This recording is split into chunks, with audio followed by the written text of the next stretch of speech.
AFIO Now is presented by Northwest Financial Advisors, where our world revolves around you.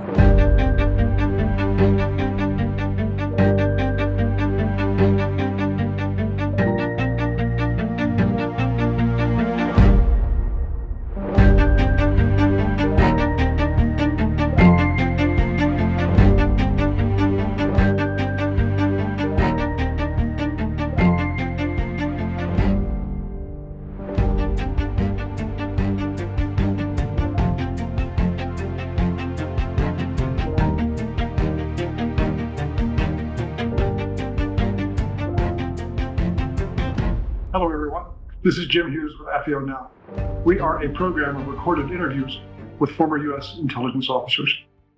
And today I am delighted to welcome back an old friend and former colleague, Norm Roule. Norm had a 34-year career at CIA in a series of senior management positions, including division chief, deputy division chief, chief of station. And for the last almost 10 years of his career, he was the national intelligence manager for Iran. Norm now works as a business consultant on Middle East political, security, economic, and energy issues, focusing on the GCC nations and Iran. And he's frequently asked to speak on the Middle East to a variety of organizations and outlets. Norm, welcome back to AFIO Now. Thank you. It's great to be here, Jim, and always an honor to be with the finest Arabist and case officer I ever had a chance to work with, and my great mentor in my career. As you well know, over the last several weeks, Iran has exploded back into the public consciousness. And I'm going to prevail upon our friendship, ask you to share some of your most recent insights with our audiences. I recall that you've just come back from a trip to the area, so I'm sure the audience will be very interested in talking about some of your latest impressions. To start off with, imagine the Supreme Leader is meeting with his inner security circle. What are their priorities at this moment? Are they achievable? And what weapons does the regime still have at its disposal? That's a good question. Well, in the near term, the regime recognizes that its fragility is unprecedented since the late 1980s, but the situation is not hopeless.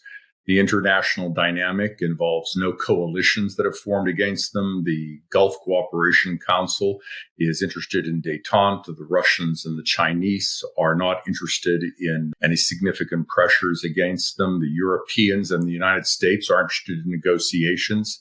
So their immediate goal is going to demonstrate domestic control, decisiveness, commitment to revolutionary or the principles of governance that have led them, and a willingness to defend order and economy, and their economy such as it is, with some, as I say, decisiveness. And the reason for that is that the Supreme Leader has always had this sense that the Shah showed weakness at certain moments, and it cost him the throne, it cost him the regime. And that is going to be the number one goal. But moving beyond that, they have some very pressing issues. First, they must identify any remaining Israeli personnel or assets in country who are attempting to kill their personnel. They must find a way to reorganize their air defenses and their missile defenses to try and come up with some way to show that their military is able to defend the country and show and organize a deterrence, not only because the message this would send to Israel, but the message this sends to the United States and the Gulf actors. And then in the broad picture, they've got to organize a diplomatic offensive to sustain the regime through what will be an inevitable leadership transition to the next generation of Roule. So they need stability. They need to get through this crisis. They need to prevent more bad things from happening.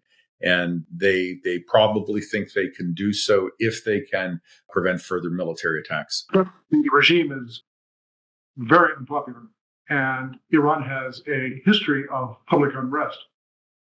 While you and I agree that predicting a change in power is very hard, if not impossible to do, if things were start to come apart in Iran, what are some of the highlights that we should look for? What are some of the indicators? That's a good question.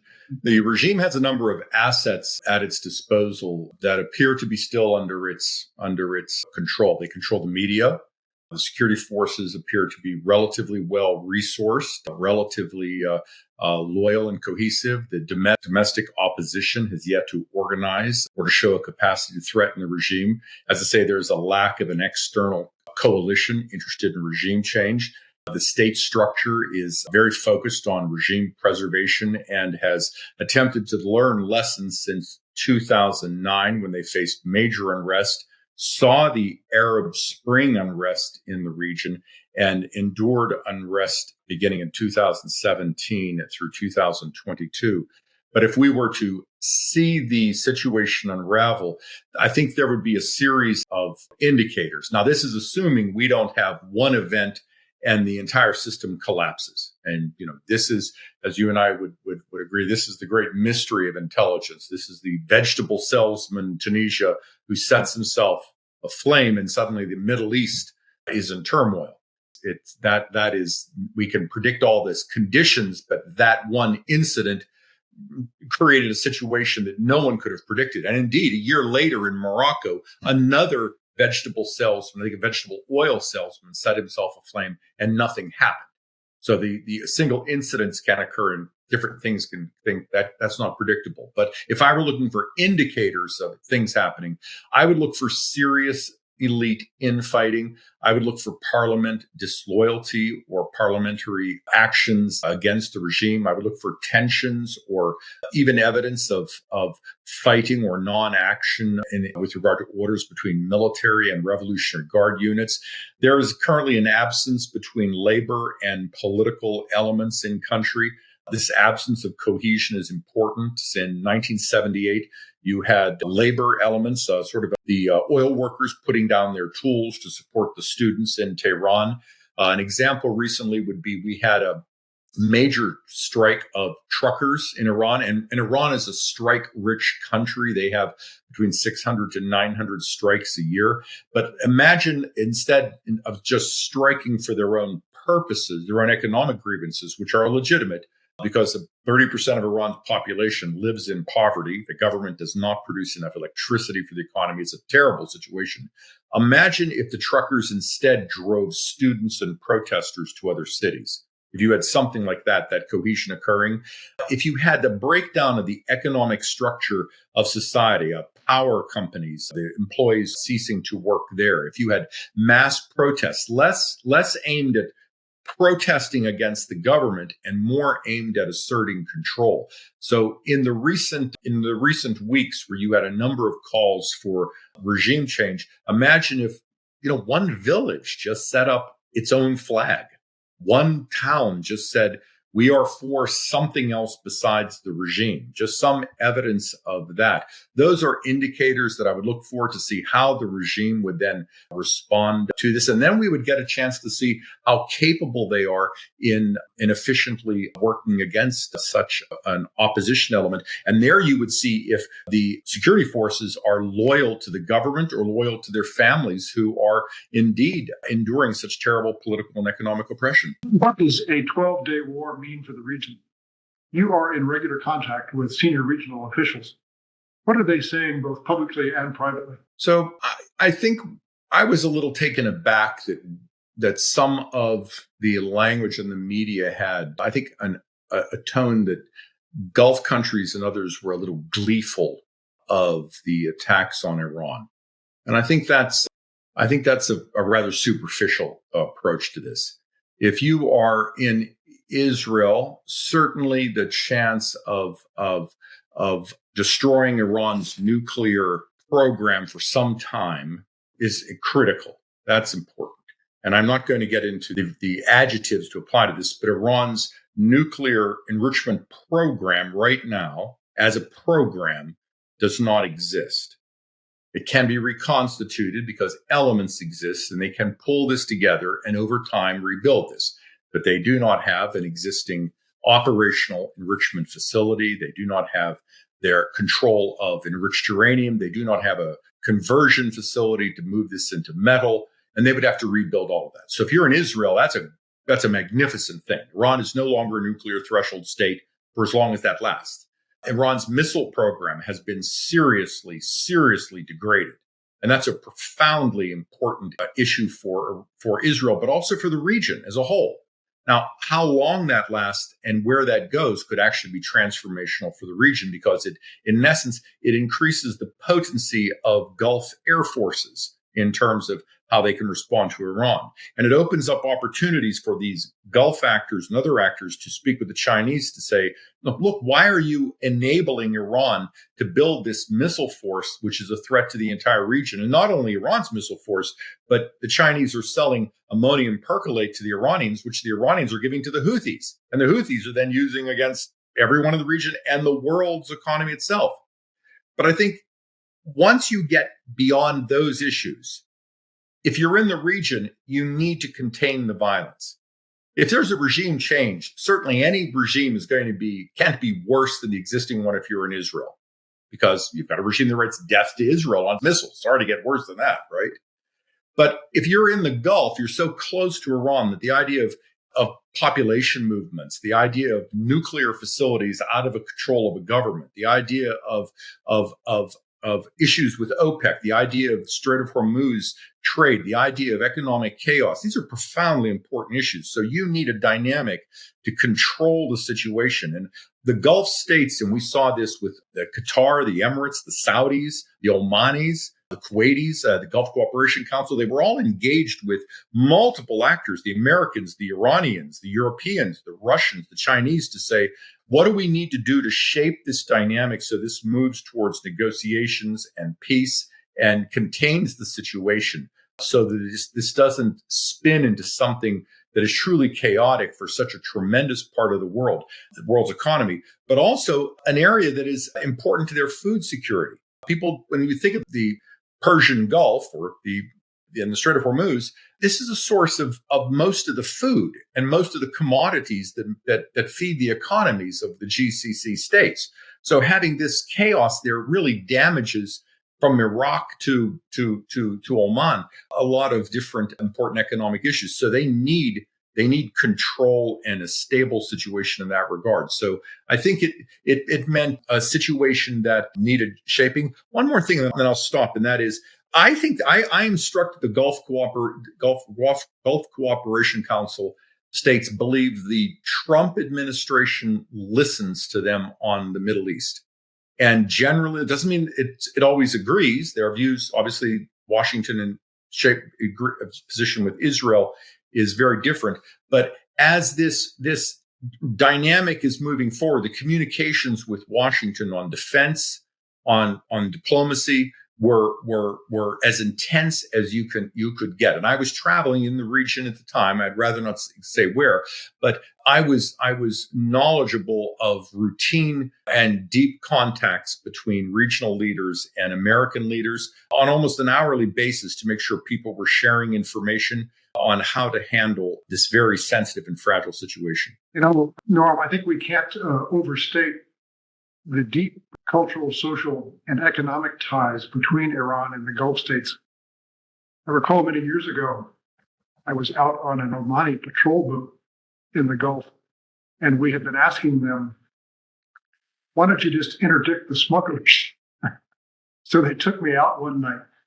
And the truth is that once it gets dark, once the sun goes down, there are hundreds and sometimes thousands of smugglers in every kind of vessel imaginable, from high-speed cigarette boats to dhows. I mean, it's just phenomenal. And nobody controls that. Absolutely. And by the way, Jim, one more thing, just looking forward, just a little bit. The Gulf states in particular, the capitals of capital, as I put it, they're bringing about massive social change through tremendous investments in their economy that tie to U.S. technology. They can't afford to have turbulence in their regime that would threaten the technologies. Missile shots are really bad things for data centers. But I can't help thinking that we are moving into a situation that, and this might be another conversation for you to have, and you'd be the world expert on this. Are we moving into a situation that's similar to Saddam after his expulsion from Kuwait? That we have this aggressor that has been humiliated and defeated by an external military power, and the world knows it. And their own country knows it. But they have retained a lot of capability, a thuggish, oppressive system. They're snarling behind their borders. They're still in power. Nobody's saying we're going to invade you next week. The region isn't saying they're going to invade next week. And everyone is saying we don't want to start a war, another war this week. What does that lead to and where does that go? So I can't help thinking that there's some echo of Saddam and the expulsion of Kuwait in the way forward for the region. Yeah, controlling debts is not easy. Indeed. Nor over the last several months, the power of Iran's proxies has been significantly diminished, in large part because of actions taken by the Israelis. But the organization that controls the proxies, the Quds Force, an organization that you and I know well, is still in charge, and they still are directing those groups. What does history tell us about when and how they might respond? It's a good question. And it's an issue that needs to be discussed more often because, for example, if there is a nuclear deal, if there is sanctions relief to Iran, we know that a small, meaningful, and lethal portion of that sanctions relief money will go to the Quds Force itself, and they will use that for the region. The Quds Force is still there. They lost a few dozen personnel in Syria, but in an organization that has 15 to 20,000 personnel, that's not a big bite. Its budget is about $1 billion, $1.5 billion, maybe $2 billion a year.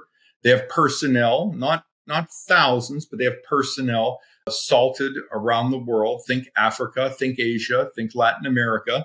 So I just imagine right now, you're a Quds Force officer in Africa. What are your duties? Your duties are to, you're probably receiving orders from home saying you need to look for American, Israeli targets, some other Western targets, et cetera, et cetera. Now, maybe in the last week, you've been wondering, is this a good time to upset the Americans, the Israelis, and to stick my head out? But nonetheless, this organization hasn't gone away. The current Quds Force leadership has lived through a world mainly since 2003. And I think we often talk about Iran in terms of the 1980s or the late 1970s and 90s. That's not really how the world exists for most of these people. That's that generation. The joke is the average age of the revolutionary generation is now deceased.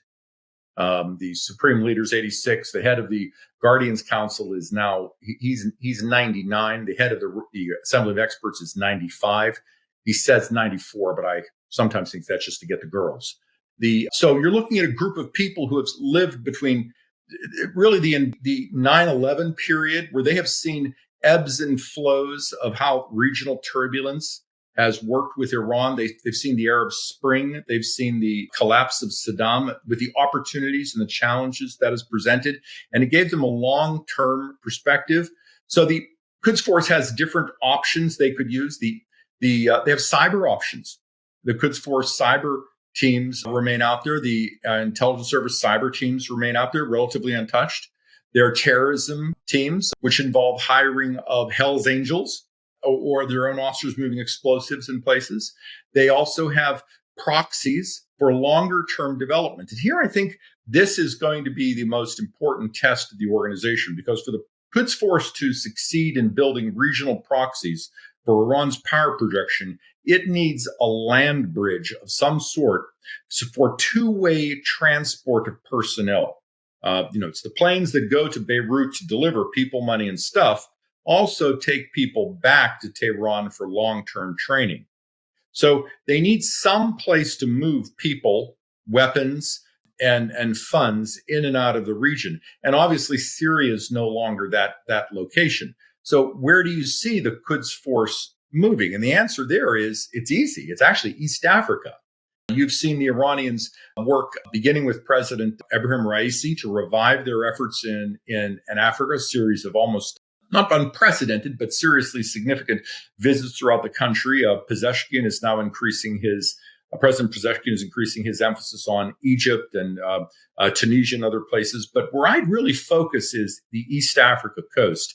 The Iranians recently established a security agreement with Ethiopia. They have provided drones to Ethiopia. And of course, they're providing drones, and they provided other weapons to the Sudanese government in Khartoum.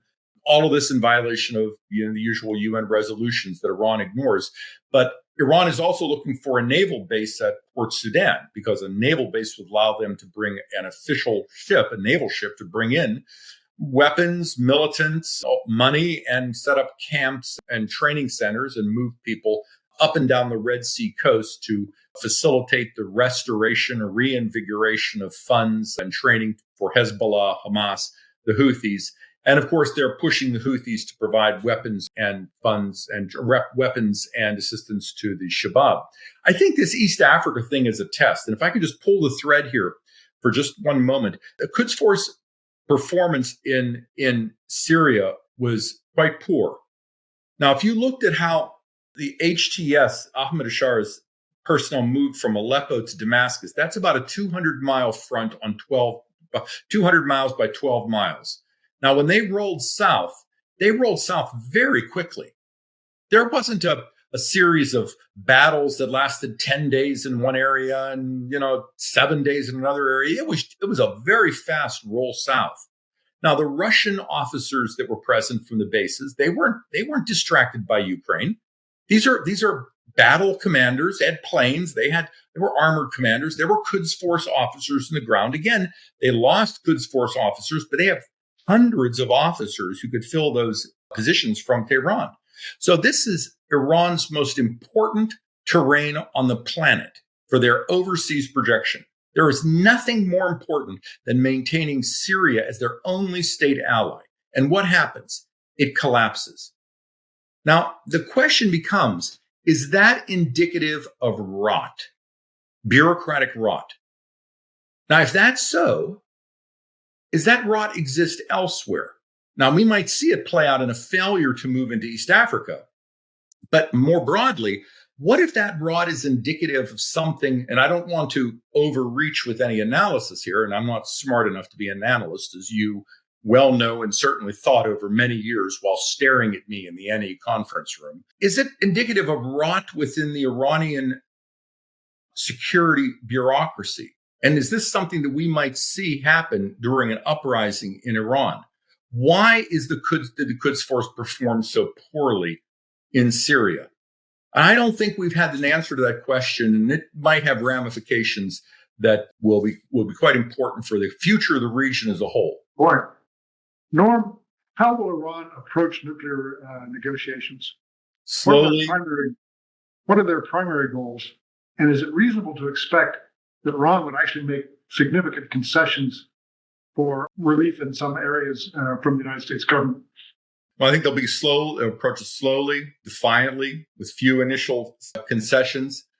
In the near term, the great challenge is going to be the International Atomic Energy Agency. It is critical that the IAEA return to country so that they can identify what nuclear material and equipment remains in country, put that under IAEA supervision so that we can determine exactly what nuclear program exists.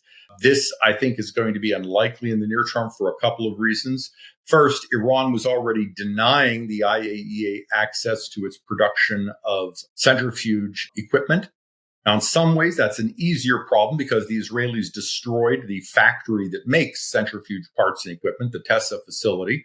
But there is some quantity of centrifuge parts and pieces, and perhaps whole centrifuges, that remain outside of the IAEA's knowledge. And if you're worried about a covert facility being built, you need to worry about where those centrifuges are. And we need the IAEA to know that. And of course, there is this ongoing question about did the Iranians not move a high enriched uranium from Fordow and Natanz prior to the U.S. and Israeli attacks, and where that might be. And is there another facility that the Iranians might have been about to declare near Esfahan that was apparently about to be declared when the attacks began? There is something very troubling that has occurred. And I don't think the international community has handled this very well. Iran's language regarding the IAEA Director General, who is certainly has one of the toughest jobs on the planet and is a very fair and stable person. And I encourage all of your listeners and viewers to go online and just take a gander at how he handles things online just to get their own sense of the man. They've declared him an Israeli spy. They've declared him as responsible for the deaths of Iranians in the attacks by the Israelis. The deputy Majlis speaker has called for him to be brought to Iran, tried and executed for producing a report that was actually produced by the entire IAEA. It wasn't just him that led to the deaths of Iranians in the Israeli attack. Javad Zarif, certainly the most mendacious silk-tongued official since Baghdad Bob, has said similar language. And anyone who has declared Javad Zarif a reasonable official should be asked to comment on Javad Zarif's comments on Rafael Grossi. That's not the language of a country that's about to let the IAEA come in and look at their work. And Iran has a couple of reasons for not wanting the IAEA to come in. First, the IAEA is probably going to come in and say, holy cow, did the Americans do a number on your facilities? I mean, massive ordnance penetrators, the GBU-57s, we seem to be the only place in the world that's talking about maybe they didn't achieve their effectiveness. But I personally believe their effectiveness was probably extraordinary based on what I know of those systems. But the Iranians probably don't want that out there. It's probably in Iran's benefit to say maybe there is something out there that the Americans didn't get. Secondly, the Iranians will want to hold the card of IAEA cooperation out in the negotiations. They don't have many cards left. But by saying, well, if you push us too hard, maybe we won't let the IAEA in. Here's the challenge. If they don't let the IAEA in, then they probably are or will likely be determined, it's a diplomatic issue, to be in violation of their comprehensive safeguards commitments under the Non-Proliferation Treaty, which would require the IAEA to immediately send them to the UN Security Council for something, heavy sanctions. And that will likely lead to, I'm not sure what, but it could lead to Iran's withdrawal from the Non-Proliferation Treaty. And the only other time that's happened was when North Korea pulled out in 2003. No one will want that to happen for a whole lot of reasons. We also have the snapback process, which is likely to happen, of the restoration of UN Security Council Resolution 2231, sanctions on Iran, that process is already out there. This is a really challenging time in negotiations right now. So I think the IAEA issue is going to be the biggest crisis we face. What Iran will do is they will try to drag things out. The Trump administration has made it very clear, to include through intermediaries directly to the Iranians, they will not tolerate long negotiations as tolerated by the Biden and Obama administrations, but we'll see. And that's where I think things stand. I think we're going through a challenging position. And I think maybe I should close with one point. There's an awful lot of discussion about whether or not and to what extent the program has been set back, damaged, et cetera, et cetera. In my mind, this retired federal official, humble American's opinion, the nuclear enrichment program right now does not exist as a program. Elements could exist, could be reconstituted. Whatever somebody wants to call that, I'll leave that to others. But anything can be rebuilt. If it was wiped clean, it could all be rebuilt. So we need diplomacy. And the Trump administration, in fairness, is trying to produce a deal by which they, in essence, say to the Iranians a fairly simple approach, which is, look, you're allowed, we would love you to have a civil nuclear program to include some element of enrichment, but you can't have all the pieces of enrichment that give you the capacity for a nuclear weapon because of your past behavior, which by multiple voices, not just the United States and not just Israel, the last two IAEA reports, last several, have all stated no country on earth has a nuclear program such as Iran unless they have a nuclear weapon. So we need to pull out those elements that give you the capacity for a nuclear weapon, and then all sorts of good things will happen, and we will have a great relationship. Iran right now continues to refuse to give that up. And their three red lines, so we should all watch for these three red lines for their concessions, have historically been 3 points. First, no cessation of domestic enrichment, and that domestic enrichment is a process that gives them whatever you'd like to say, a capacity to build a nuclear weapon, as well as a capacity for civilian nuclear power. Next, no closure of nuclear facilities. If they build it, they're going to keep it. Now, they may diminish the size of their enrichment program or diminish what goes on in the facility, they're going to keep it. And last, no stoppage of R&D. And that R&D is really important. And I'm sorry to go on so long in here because there is a point I'd like to make that I think doesn't get a lot of news. Technology is in some ways our enemy here. So you and I grew up with televisions that were once huge and clunky with 3 stations and et cetera, et cetera. And now we see what they're like. Centrifuges are the same way. Their efficiency just improves over time. Iran was experimenting with centrifuges that are 25 or even 40 times as efficient as these centrifuges they were using just 10 years ago. If you're in Israel, the consequences of having Iran with such a centrifuge array, with a regime that may build a nuclear weapon, it's inconceivable. But there's something else for the United States, and I encourage all of your viewers or listeners to look at this. The Defense Intelligence Agency issued a graph. If you just Google Golden Dome Defense Intelligence Agency, you'll pull up a chart. It's a very interesting chart. And the chart shows ICBM and space-based technology threats against the United States. On the left side of the chart, there is a box, and it says, in 2035, how many ICBMs do we think 4 countries will have? Russia, China, North Korea, and Iran. I'm only going to talk about 2 of them. Right now, we say North Korea has 10 ICBMs. We think in 2035, they will have 50. And again, this isn't made. They can look at the chart, unclassified. The same chart says right now, we think Iran has 0 ICBMs. But in 2035, we'll have 60. Now, again, this is just technology in Iran's space launch vehicle program, which many people think has been a mask for their ICBM program. It's just going in a certain direction. So you have to ask, can you have a country like Iran, which writes death to Israel on missiles and as a Quds force, do you let this country have a capacity for a nuclear weapons program if in 9 years they will have a capacity to launch ICBMs at Germany, France, England, and yes, the United States, Canada? And I think the Trump administration, therefore, it's got the reality of this emerging technology. I'm sorry to go on so long, Jim, but that's the big answer for the question. Very insightful. Thank you. Ron, final question. What does a diminished Iran mean for the region? There's been a lot of talk about realignment. Is that likely to happen? And what can Iran try to do to counter that? Well, I think in the short term, probably not much. The dust is still settling. Iran's nuclear program is certainly severely diminished.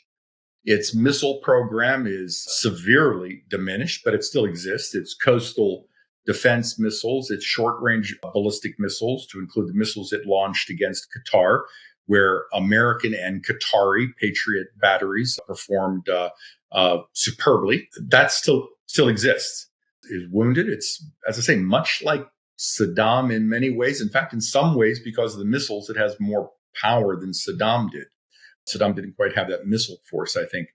The trend for the future influence against Iran offers a stale ideology. There are no countries where people say, we want to have a government and a society like Iran's.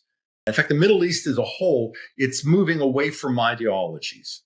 Oh, you have a little bit of Polisario here. You have a little bit of Iran there. You have a little bit of Houthis and Hezbollah here and there. But as a whole, this is a region moving in a different direction as their society changes, as, frankly, the internet, the new generation rises. Capital is moving things. And when it comes to capital, the engines of progress are the engines that may spread prosperity into the fragile states of the region. The capitals of capital are primarily Abu Dhabi and Riyadh. You've got, obviously Kuwait and Doha, and you've got a magnificent leadership in Bahrain, for example. But in the end of the day, you've got the GCC now controlling 1/4 of the world's foreign direct investment. That's a massive amount of money. And I think that puts them in part of influence. Now, when you look at Iran on influence historically for the last 20 years, it's difficult to say. I'd like you to make a list of all the times Iran has contributed positively to regional developments. Now make a list of all the times Iran has contributed negatively to regional developments. And I'm not talking wars or terrorism, I'm talking diplomatically. When Iran was involved in Syria talks, the Yemen talks, Iraq talks, it did so to protect Quds Force and proxy equities or to keep their actors in charge. Iran, as I say, is going to be pushing itself into Africa. The region right now is doing its best to keep Iran and its proxies out of Lebanon and Syria. We're likely to see an expansion of the Abraham Accords there eventually. I don't see Sudan, Yemen, Libya getting dramatically better in the near term. I don't see some of the fragile countries or countries with, let's just say, firmer commitments to older ideologies or leadership directions changing. I think is performing very nicely in a number of energy directions and remains a very powerful U.S. ally. But I think if you really looked at the region as a whole, you see pools of transformation, islands of progress, pushing back against smaller islands of chaos, and Iran wounded, trying to get through this difficult period to rebuild. For now, there are a number of people talking about, well, Israel's now the great power. It's trying to push out. There are politicians in Israel who say strange things, but I don't think the Israelis are going to be grabbing the Sinai or Gaza and absorbing that in the near future, despite what some strange politicians may say. I don't see that happening. And I see the economic integration being a driver for the region in the long term. But what do I know, Jim? Again, you sat across the table from me for many years staring at me, but I'm not sure that I brought much then. And I'll leave it to you to decide what I brought today. These are good days. I want to thank you for a fascinating, insightful, and very timely presentation. Norm, it's always a pleasure. Thank you very much. Thank you. It's always an honor to speak with you, Jim. And thank you for everything you've done for the country for so many years and everything you did for so many officers to empower them to do good things for the country. AFIO is a small, nonprofit, apolitical, educational organization whose main mission is to help prepare the next generation of intelligence officers to confront the challenges our nation faces in the years ahead. To learn more or support our outreach programs, visit www.afio.org.